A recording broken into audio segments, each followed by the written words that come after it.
श्री राधे।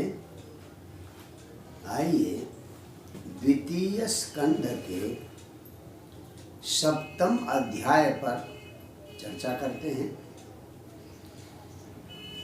द्वितीय स्कंध के सप्तम अध्याय में भी अवतारों की ही चर्चा है और प्रथम स्कंध के तृतीय अध्याय में भी अवतार की संख्या है।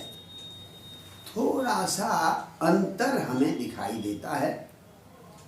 प्रथम स्कंध में पहला अवतार सनकादि, वराह, नारद, नर नारायण, कपिल, दत्तात्रेय, यज्ञ पुरुष, ऋषभदेव आदि 22 अवतारों की चर्चा की है वहां पर।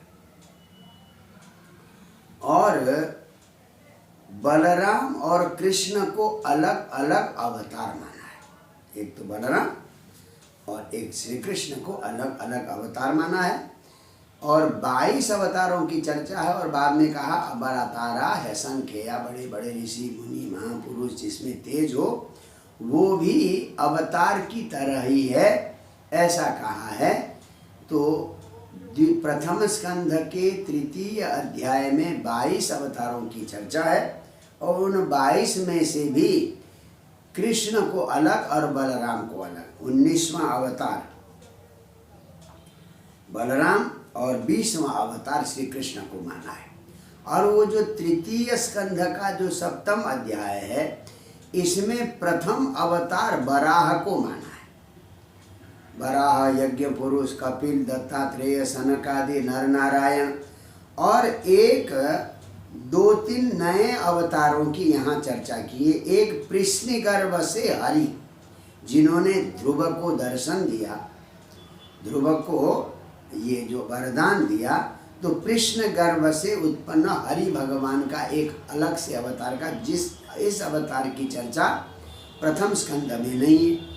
फिर उसके बाद पृथु है, ऋषभदेव है और हयग्रीव की चर्चा भी प्रथम स्कंद में नहीं है। मत्स्य है और कच्छप है, नृसिंह है और फिर गजेंद्र मोक्ष के लिए जो भगवान ने हरि का अवतार लिया, इसकी इसमें चर्चा है। इसकी चर्चा प्रथम स्कंद के तृतीय अध्याय में नहीं है। फिर वामन, नारद और यहाँ पर स्वयंभू मनु को भी एक अवतार माना और इसकी चर्चा प्रथम अध्याय में नहीं है। और धन्वंतरी, परशुराम, राम और कृष्ण बलराम को इन्होंने एक ही अवतार माना है। तृतीय स्कंद में कृष्ण बलराम को एक ही अवतार माना है और वेदव्यास, बुद्ध और कल्कि। तो इस प्रकार से यहाँ पर 25 अवतारों का उल्लेख है।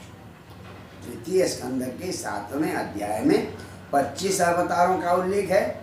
एक तो ध्रुव को वरदान देने के लिए आए, उसको एक अवतार माना है। एक गजेंद्र मोक्ष के लिए आए, उसको अवतार माना है। एक हयग्रीव अवतार, उसको माना है यहाँ पर।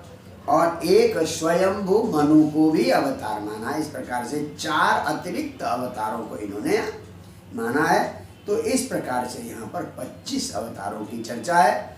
हाँ, एक और दूसरी बात है, प्रथम स्कंध के तृतीय अध्याय में भगवान की मोहिनी अवतार का जिक्र है।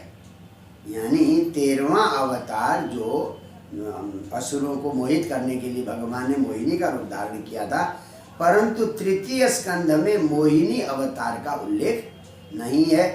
तो इससे ऐसा लगता है कि अवतारों की संख्या पर ज़्यादा दुराग्रह ऋषियों को नहीं है, वेदव्यास को नहीं है। हाँ, तो प्रसंग के अनुसार या कल्प भेद के अनुसार हाँ अवतार दिया। और अवतार के क्रम में भी एक रूपता नहीं। जैसे पहले मैंने कहा प्रथम स्कंद में सबसे पहला स्थान सनकादि को है और तृतीय स्कंद में सबसे पहला स्थान वराह अवतार को है। तो इस प्रकार से अवतार की संख्या पर ज़्यादा फोकस नहीं है। तो अवतार का महत्व, अवतार लेकर भगवान ने क्या किया, इसकी चर्चा इसमें है। तो बाकी सामान्य अवतारों का बड़े सुंदर ढंग से वर्णन किया गया है इस सप्तम अध्याय में, द्वितीय स्कंद के। और अंत में कहा भगवान के वास्तविक स्वरूप को तो बड़े बड़े भक्त और ऋषि जन ही जान सकते हैं, सामान्य व्यक्ति नहीं जान सकते। हाँ, जो सामान्य व्यक्ति भी भगवान की अहेतुकी कृपा मिल गई तो वे भी जान सकते हैं। बहुत बढ़िया विचित्र श्लोक है, 46वां श्लोक देख लिया आप लीजिए। यद यद भूतक्रम परायणशील शिक्षा तिर्यक जना अपि किमु श्रुत धारणाय। वेद के विद्वान लोग, वेदज्ञानी लोग, ब्राह्मण लोग तो जानते ही हैं, परंतु भगवान की अपर अगर कृपा हो गई तो तिर्यक जना, यानी जैसे हनुमान जी हो गए हैं, और जैसे काग भूसुंडी हो गए, तो ऐसे भी जो तिर्यक पशु पक्षी योनियों में जन्म लेने वाले भी भगवान की लीला को जान पाते हैं। तो इस प्रकार से यहाँ पर 7वें अध्याय में भगवान के 25 अवतारों का उल्लेख मिलता है। जय श्री राधे।